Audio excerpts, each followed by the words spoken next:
안녕하세요, 여러분. 아침밥 왔습니다. 여러분 좋아하는 운동이 하나씩 있으시죠? 저는 왕년에 골프에 완전 빠졌었습니다. 미국에서 살 때 골프 정말 많이 쳤는데요. 일하기 전까지는 아마 일주일에 한 네다섯 번은 매주 쳤던 것 같습니다. 그러니까 거의 매일 쳤다고 볼 수 있는 거죠. 그때 18홀에서 만족하는 게 아니라 트와일라이트까지 정말 주구장창 쳤던 것 같습니다. 제가 첫째 애를 임신하고 만삭이 돼서 낳기 한 일주일 전까지 골프를 쳤으니 제가 얼마나 좋아했는지 상상이 가실 겁니다. 근데 그 골프를 칠 때 되게 중요한 포인트가 여러 가지 있지만 그 중에 하나가 공을 끝까지 보는 겁니다. 공을 쳤다고 해서 같이 고개를 돌려 공을 날아가는 것을 보는 순간 공이 같이 힙니다. 그래서 집중해서 공을 딱 때리고 머리를 중심을 딱 두고 움직이지 않아야지만 공이 제대로 가는데요. 우리 인생도 마찬가지입니다. 우리가 경험상으로 또 느낌상으로 안다고 대충 치다가는 인생은 우리가 예상했던 거와는 완전 다른 방향으로 갑니다. 또한 현실을 도피하거나 아니면 중심을 하나님께 두지 않고 고개를 돌리는 순간 다른 인생이 됩니다. 오늘 본문도 그 이야기입니다. 하나님께서 주시는 메시지를 끝까지 듣지 않거나 아니면 피하거나 도피하거나 끝까지 붙들지 않는 인생은 원하지 않는 방향으로 달리게 됩니다. 오늘 본문에 들어가서 그 이야기를 한번 보도록 하겠습니다. 1절 유다의 요시야 왕의 아들 여호야김 제4년에 여호와께로부터 예레미야에게 말씀이 임하니라 이르시되, 시대가 기록되어 있죠. 여호야김 제4년, 이거를 연도로 보면요 BC 605년입니다. 이때는 바벨론이 침공을 해가지고 1차로 포로를 데리고 갔던 때였습니다. 이때 잡혀간 사람의 대표적인 사람이 다니엘이죠. 자, 2절 너는 두루마리 책을 가져다가 내가 내게 말하던 날 곧 요시야 날로부터 오늘까지 이스라엘과 유다의 모든 나라에 대하여 내가 내게 일러준 모든 말을 거기에 기록하라. 네, 하나님께서 두루마리 책에 이 말씀을 기록하라고 합니다. 그때 당시 두루마리는요 거의 파피루스라고 보시면 되고요. 길이가 9m에서 긴 거는 10m까지 되고 폭은 한 25cm에서 30cm 정도 됐던 그런 두루마리라고 생각을 하면 됩니다. 양 끝에 바가 있어가지고 말리는 형식인 건 거죠.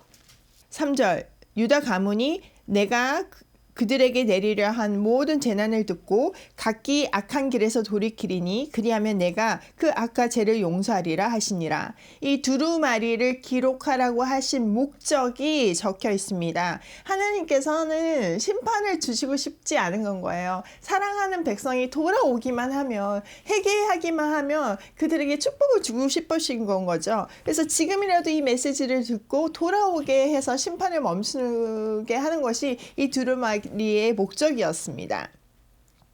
4절 이에 예레미야가 네리야의 아들 바룩을 부르매 바룩이 예레미야가 불러주신 대로 여호와께서 그에게 이르신 모든 말씀을 두루마리 책에 기록하니라. 네, 예레미야가 바룩을 통해서 두루마리의 말씀을 기록하게 합니다. 5절 예레미야가 바룩에게 명령하여 이르되 나는 붙잡혔으므로 여호와의 집에 들어갈 수 없으니 너는 들어가서 내가 말한 대로 두루마리에 기록한 여호와의 말씀을 금식일에 여호와의 성전에 있는 백성들의 귀에 낭독하고 유다 모든 성읍에서 온 자들의 귀에도 낭독하라. 예레미야는 지금 잡혀있기 때문에 이 기록한 말씀을 바룩에게 성전에 가서 모든 백성에게 앞에서 낭독하라고 말합니다. 7절 그들이 여호와 앞에 기도를 드리며 각기 악한 길을 떠나리라. 여호와께서 이 백성에 대하여 선포하신 노여움과 분이 크니라. 네리야의 아들 바룩이 선지자 예레미야가 자기에게 명령한 대로 하여 여호와의 성전에서 책에 있는 여호와의 모든 말씀을 낭독하니라. 예레미야도 이 책을 기록하면서 너무 무서운 거예요. 하나님의 재앙이 자기가 사랑하는 조국과 백성들에게 임할 것을 생각하니까 너무 가슴이 아파서 이걸 낭독하면 혹시라도 돌아오지 않을까, 그런 마음으로 지금 이제 바룩을 보내서 말씀을 낭독하게 하죠. 9절 유다의 요시야 왕의 아들 여호야김의 제5년 9월에 예루살렘 모든 백성과 유다 성읍들에서 예루살렘에 이른 모든 백성이 여호와 앞에 금식을 선포한지라. 네, 1년의 시간이 지난 것을 볼 수 있습니다. 여호야김 제5년이라고 기록되어 있죠. 이때는 바벨론이 다시 침공을 한 상태입니다. 근데 이번에는 유다에 침공한 게 아니라 유다 바로 옆에 있는 블레셋에 침공을 해서 거의 폐허가 되게 하고 있는 상황이었습니다. 조금만 발길만 돌리면 유다잖아요. 그러니까 얼마나 무서웠겠어요. 그러니까 여호야김이 그 두려움으로 온 백성에게 금식을 선포하는 건 겁니다. 여러분, 금식을 선포하는 거는 하나님한테 내가 목숨을 걸고 기도하니까 하나님 들어주세요. 은혜를 베풀어 주세요. 이 얘기잖아요. 그런데 그런 종교적인 행위는 하지만 정작 하나님께서 그 방법을 가르쳐 주셨을 때는 그는 듣지 않습니다. 한번 볼게요. 10절 바룩이 여호와의 성전 윗뜰 곧 여호와의 성전에 있는 세문 어기 곁에 있는 사반의 아들 서기관 그마리아의 방에서 그 책에 기록된 예레미야의 말을 모든 백성에게 낭독하니라. 그마리아는 예레미야의 든든한 후원자였습니다. 사반은 굉장히 고위 간직의 사람이었고 그다리아의 아저씨였고 또 예레미야를 돕는 다른 후원자인 아히감의 형제였습니다. 든든한 지지자의 방에서 바룩이 말씀을 선포하는 건 거죠. 11절 사반의 손자여 그마리아의 아들인 미가야가 그 책에 기록된 여호와의 말씀을 다 듣고 왕궁에 내려가서 서기관의 방에 들어가니 모든 고관 곧 서기관 엘리사마의 스마의 아들 들라야와 악볼의 아들 엘라단과 사반의 아들 그마리아와 하냐냐의 아들 시즈기야와 모든 고관이 거기에 앉아 있는지라. 그러니까 이 앞에 보니까 그마리아의 방에서 선포한 거는 그 타겟팅이 정확하게 돼 있었던 건 거예요. 비록 백성 앞에서 얘기를 한 건 거지만 고위 간직들에게 특히 왕에게 이 메시지가 전해지기를 원하면서 그렇게 타겟팅을 해서 했는데 아니는 다를까 이 말씀을 들은 미가야가 다른 간직들이 모여있는 고관들이 모여있는 방에 가서 이 얘기를 하는 건 거죠. 13절 미가야가 바룩이 백성의 귀에 책을 낭독할 때 들은 모든 말을 그들에게 전하매 이에 모든 고관이 구시의 증손 셀레마의 손자 느다야의 아들 여호다를 바룩에게 보내 이르되 너는 백성의 귀에 낭독한 두루마리를 손에 가지고 오라. 네리야의 아들 바룩이 두루마리를 손에 들고 그들에게 오니 가서 심판의 메시지를 얘기를 했잖아요. 그랬더니 고관들이 우리가 바룩에게 그 메시지를 다시 듣자 이렇게 해서 바룩을 데리고 오게 하는 장면입니다. 15절 그들이 바룩에게 이르되 앉아서 이를 우리에게 낭독하라. 바룩이 그들의 귀에 낭독하매 그들이 그 모든 말씀을 듣고 놀라 서로 보며 바룩에게 이르되 우리가 이 모든 말을 왕께 아뢰리라. 네, 바룩이 그 예레미야에게 지금까지 늘 들었던 그 심판의 메시지 있잖아요. 그거를 얘기를 하니까 너무 두려운 건 거예요. 안 그래도 그 분위기 자체가 바벨론이 계속 잡아가고 쳐들어오고 이래서 공포에 쌓여 있는데 너무 이제 진짜 심판이 임하고 그들이 모두가 포로 잡혀갈 것이라는 그 말씀이 두려운 건 거죠. 그래서 서로 보면서 이거 왕께 얘기를 해야겠다 이렇게 얘기를 하는 장면입니다. 17절 그들이 또 바룩에게 물어 이르되 너는 그가 불러주는 이 모든 말을 어떻게 기록하였느냐 청하노니 우리에게 알리라. 바룩이 대답하되 그가 그의 입으로 이 모든 말을 내게 불러주기로 내가 먹으로 책에 기록하였노라. 이에 고관들이 바룩에게 이르되 너는 가서 예레미야와 함께 숨고 너희가 있는 곳을 사람들에게 알리지 말라 하니라. 네, 고관들이 예레미야의 메시지인 거를 확인을 하고 나서 바룩과 둘이 숨어서 사람한테 눈에 띄지 않게 해라 이 얘기를 하는 거죠. 여호야김이 어떤 성품인지 알고 있기 때문에 지금 왕한테 말하면 당장 죽이려고 할 거잖아요. 그러니까 이 고관들은 적어도 예레미야를 참 선지자로 인정하고 그의 메시지를 존중했다는 것을 볼 수 있습니다. 20절 그들이 두루마리를 서기관 엘리사마의 방에 두고 뜰에 가 왕께 나아가서 이 모든 말을 왕의 귀에 아뢰니 왕이 여호다를 보내 두루마리를 가져오게 하매 여호디가 서기관 엘리사마의 방에서 가져다가 왕과 왕의 곁에서 모든 고관의 귀에 낭독하니. 그러니까 이 고관들이요, 두루마리를 일단 방에 두고 가요. 여호야김이 어떤 행동을 할지 감이 잡혔던 건 거죠. 근데 아니나 다를까 왕이 그 두루마리를 갖고 오게 합니다. 22절. 그때는 9째 달이라. 왕이 겨울 궁전에 앉았고 그 앞에는 불 피운 화로가 있더라. 여호디가 서너 쪽을 낭독하면 왕이 면도칼로 그것을 연하여 베어 화롯불에 던져서 두루마리를 모두 태웠더라. 여호디가 낭독을 하잖아요. 그럼 서너 쪽을 읽으면 그걸 면도칼로 왕이 잘라가지고 옆에 있는 화롯불에 그 말씀을 던지는 건 거예요. 진짜 성격 드러나는 거죠.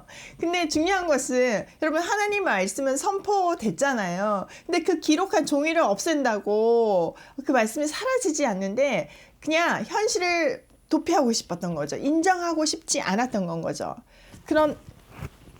근데 이 여호야김은 금식을 선포한 그 왕입니다. 종교 행위는 했는데 그 주인이신, 행위를 받으실 하나님을 인정하지 않는다는 증거가 여기 있는 거예요.